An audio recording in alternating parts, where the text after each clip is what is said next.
Hindi naman umuusad. Wala naman nangyayari sa mga pinaghihirapan ko. Hindi wow!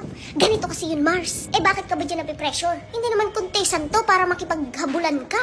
Para ma-worry ka na hindi pa umuusad or nag-work. Malay mo hindi mo pa oras. Masyado kang excited. Sa buhay, paghihirapan mo muna ng bongga bago ka makarating sa tuktok. Walang shortcut, Mars. At hindi ito pa-contest. Take it easy. Take it slowly. Huwag mong isipin ang iba. Kasi nakita mo yung mga videos niya, maraming views. Nakita mo yung page niya, ang bilis niyang makarami ng followers. So ngayon, iniisip mo, bakit ako?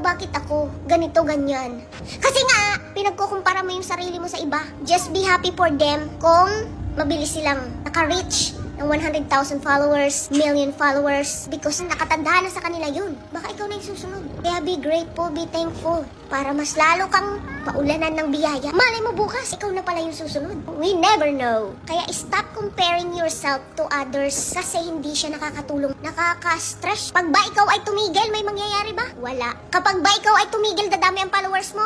Hindi. Kapag ba ikaw ay titigil, dadami ang views mo? Wala. Kasi tumigil ka, hindi ka nagpatuloy. Kaya keep going no matter what. Because I believe in you. I believe in your talent. May talent ka, Mars. Gamitin mo yan. Sit back and relax. One day, you will get there. You just have to be patient. Char!